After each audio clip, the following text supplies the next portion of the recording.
वज़ीर-ए-आज़म के ख़िताब की रिकॉर्डिंग से कुछ देर कबल मेरी एक वफाकी वज़ीर से मुलाकात हुई जो उनके ख़िताब की तैयारी में मसरूफ़ थे। मैंने पूछा ख़जाना भरना है, टैक्स ले लो, IMF के पास चल जाओ, 4 पैसे उधर से ले लो, 3 अरब डॉलर सऊदी अरब से ले लो, 2 अरब डॉलर चीन से ले लो, कैसे चलेगा मुल्क? असी फिर ना ही समझिए ना ना 9 मन तेल होना है, ना राधा ने नाचना है। 2 गालियाँ देता है जनाब गवर्नमेंट को, 2 गालियाँ दी इमरान खान को और रेट अपनी मर्जी का लगा दिया। तो इसका मतलब है कि डंडे के बगैर काम नहीं हो रहा।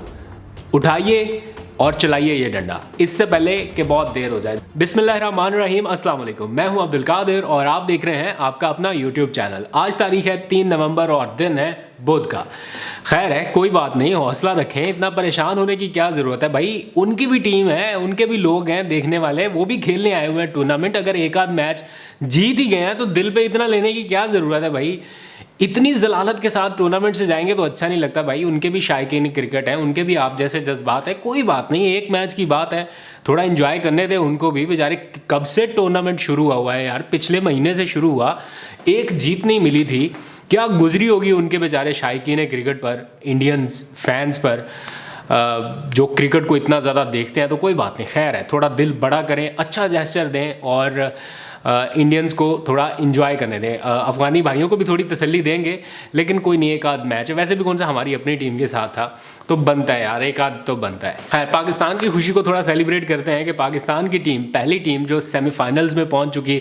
फिर बाबर आजम आज के दिन T20 स्लॉट के सबसे बेहतरीन खिलाड़ी, पहले भी ये खिताब उनके पास था लेकिन वापस उनके पास ये आ चुका है। और एक बड़ा ज़बरदस्त एनवायरनमेंट देखने में आया जब कल रात नमीबिया की टीम से जीतने के बाद जिस तरह हमारी टीम गई है उनको हौसला देने, इसी तरह आप लोग भी अच्छा जेस्चर दिखाएं और हौसला दें अफ़गानियों को भी और इंडियंस की खुशी को भी थोड़ा सा चलो जाने दें, हाथ हल्का रखें। वैसे कॉपीराइट्स का इशू है यूट्यूब के ऊपर, अगर कॉपीराइट्स का इशू नहीं होता तो मैं ज़रा माहौल यहाँ पे बना देता, थोड़ा ज़बरदस्त किस्म का आपको अफ़गान जलेबी और वो माशूक फरेबी वाला एक सीन बना के दिखाता। लेकिन मसला ये है कि यूट्यूब पर कॉपीराइट बड़ा सीरियस इशू है, इसलिए आज के दिन कोई मस्ती नहीं करते। तो बाबर आजम साहब के पास जो खिताब आया है उससे याद आया कि एक खिताब आज वज़ीर-ए-आज़म इमरान खान ने भी किया है, यानी मुल्क की तारीख के एक बहुत बड़े रिलीफ पैकेज का ऐलान किया जिससे 13 करोड़ पाकिस्तानियों को बताया जा रहा है बराह रास्त फ़ायदा होगा। ये रिलीफ पैकेज किस कदर मौसर साबित होगा और पाकिस्तानी इससे किस हद तक मुतमिन है, थोड़ा सा आज के व्लॉग में इसका पोस्टमार्टम करेंगे कि गलतियां कहां पर हैं जिन्हें हुकूमत को दुरुस्त करना है। वज़ीर आज़म के खिताब की रिकॉर्डिंग से कुछ देर कबल मेरी एक वफाकी वज़ीर से मुलाकात हुई जो उनके खिताब की तैयारी में मसरूफ़ थे। मैंने पूछा कि आज थोड़ा रिलीफ तो आप महसूस कर रहे होंगे क्योंकि वज़ीर आज़म ख़ुद इतने बड़े रिलीफ पैकेज का ऐलान करने वाले हैं, तो ज़ाहिर बात है आप लोग थोड़ा रिलैक्स होंगे कि यार चले महंगाई के सारे सुनामी में आवाम के लिए हम कुछ बड़ा रिलीफ दे रहे हैं। तो वज़ीर ने थोड़ी देर देखा मेरी तरफ और फिर मायूसी से जवाब दिया कि वो सब तो ठीक है, लेकिन पेट्रोल का क्या करेंगे। इस बार नहीं बढ़ाया, लेकिन अगली बार तो बढ़ाना पड़ेगा और डबल बढ़ाना पड़ेगा। तो इस बात का तो इशारा खुद वज़ीर आज़म ने भी दिया है कि रिलीफ पैकेज का ऐलान तो किया, लेकिन साथ ही कौम को ज़हनी तौर पर तैयार भी कर दिया कि पेट्रोल की कीमतें अभी और बढ़ेंगी। लेकिन नाक़दीन इस मामले में सवाल उठा रहे हैं कि क्या महंगाई की सारी जिम्मेदारी आलमी मंडी में बढ़ती हुई कीमतों पर डालकर हुकूमत ख़ुद को बरी-ओ-ज़िम्मा करार दे सकती है? तो जवाब है नहीं, क्योंकि माहिरीन डॉलर की कीमत में होने वाले हालिया इजाफे को भी पेट्रोलियम मसनूआत की कीमतों में इजाफे की एक बड़ी वजह समझते हैं। अगर डॉलर को IMF या ओपन मार्केट के रहमो करम पर ना छोड़ा होता या थोड़ा बहुत कंट्रोल में रखा जाता तो इंपोर्ट बिल जो पेट्रोलियम मसनूआत का है वो मज़ीद कम हो सकता था, यानी हुकूमत को टैक्स भी मिलता और आवाम को सस्ता पेट्रोल भी। लेकिन ऐसा नहीं हो सका। वज़ीर आज़म ने अपने ख़िताब में अपोजिशन के जो महंगाई का बयानिया है एक और उससे मुतालिक जो एहतजाजी तहरीक चल रही है उसका भी पोस्टमार्टम किया और उन्होंने कहा कि 2 बड़े ख़ानदान 30 साल तक मुल्क से लूटा गया आधा पैसा भी वापस कर दें तो मैं मुल्क में खाने पीने की चीज़ें या उनकी कीमतें आधी कर दूंगा। तो इसका मतलब है कि असी फिर ना ही समझिए ना ना 9 मन तेल होना है, ना राधा ने नाचना है। पैसे वापस लाने के लिए ही तो अवाम ने मैंडेट आपको दिया था वज़ीर आज़म साहब। अब ऐसे तो नहीं हो सकता ना कि नवाज शरीफ और अंकल जरदारी खुद आकर आपसे कहें कि जनाब हम भी महंगाई से बहुत तंग हैं, इसलिए खुदा के लिए हमसे हमारा पैसा वापस ले लें और महंगाई आधी कर दें। ऐसा तो नहीं होना ना, डंडा तो आपको उठाना पड़ेगा। तो वज़ीर आज़म साहब डंडा चलाएं, पूरी ब्यूरोक्रेसी को हिला कर रख दें। कब तक ये मुल्क सब्सिडी पर चलता रहेगा? 120 अरब रुपए की सब्सिडी आपने आज दी है, 13 करोड़ पाकिस्तानी आखिर कब तक इस सब्सिडी से मुस्तफ़ीद होंगे? ज़्यादा से ज़्यादा 6 महीने तक चल जाएगी। घी, आटा, दाल की कीमत में 30% तक की रियायत बिलाशुबा फलाही रियासत का एक शानदार कदम है, लेकिन ज़रूरियात ज़िंदगी की और भी बहुत सारी चीज़ें हैं जिनसे आम आदमी का वास्ता रहता है। उन चीज़ों का क्या होगा? वो भी तो चीज़ें सस्ती चाहिए आवाम को। मुझे उम्मीद है कि आपने और आपकी टीम ने ये सारा कुछ सोचा होगा। एमरजेंसी रिलीफ के लिए ये टारगेटेड सब्सिडी एक ज़बरदस्त कदम है, लेकिन जब तक डंडा नहीं चलेगा, सिस्टम मजबूत नहीं करेंगे, महंगाई ख़त्म नहीं होगी।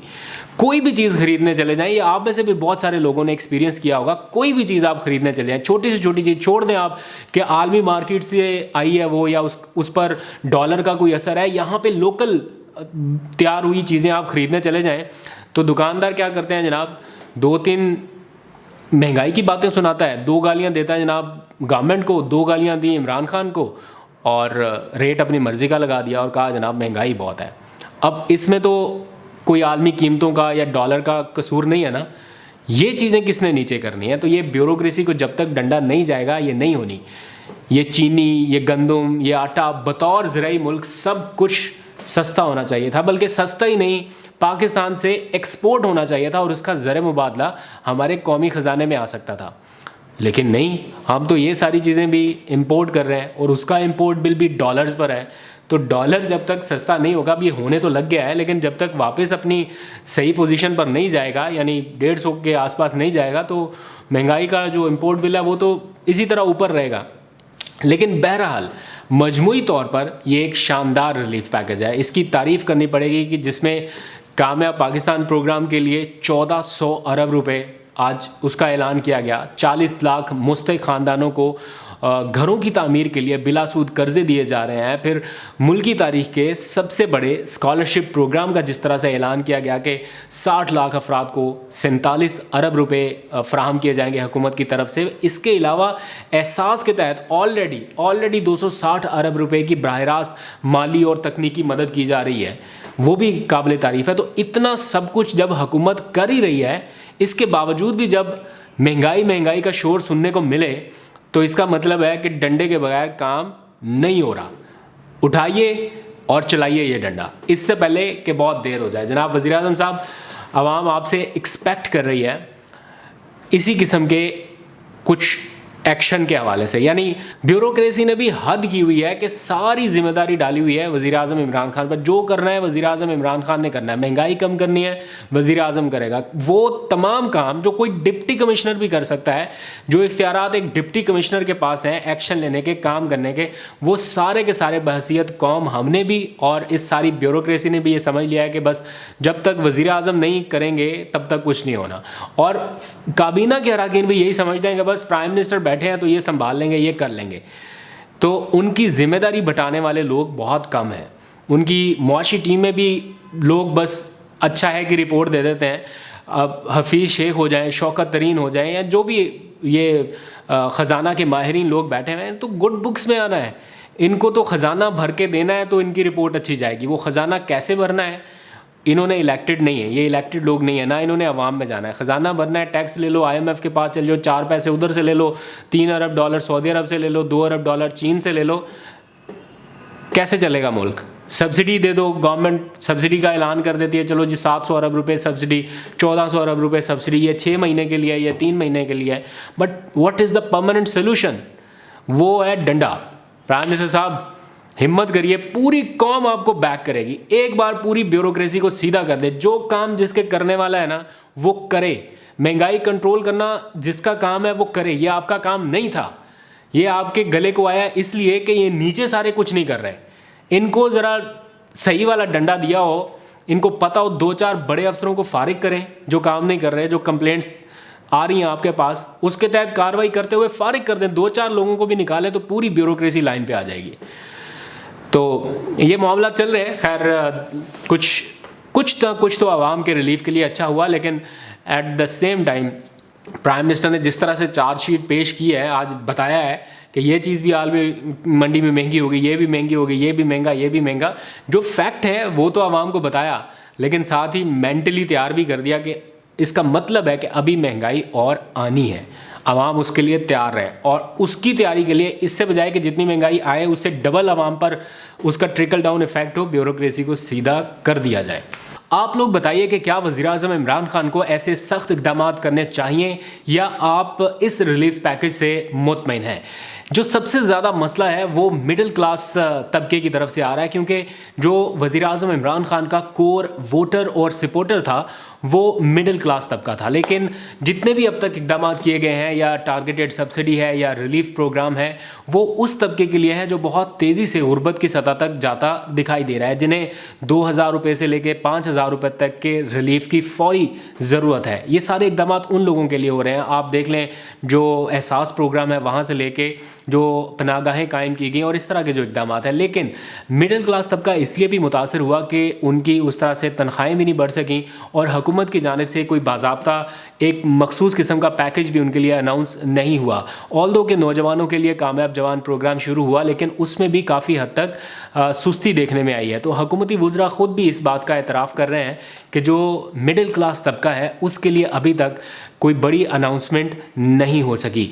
तो हुकूमत को और उनकी मुआशी टीम को इस गैप को भी फिल करना होगा। ये एक बड़ा क्वेश्चन मार्क है कि मिडिल क्लास तबके के लिए क्या दिया गया है, क्योंकि यही वो चार्ज क्राउड वोटर और सपोर्टर के तौर पर पीटीआई को बहुत हद तक सपोर्ट करता रहा है, लेकिन अब वो भी सवाल उठाने लगा है।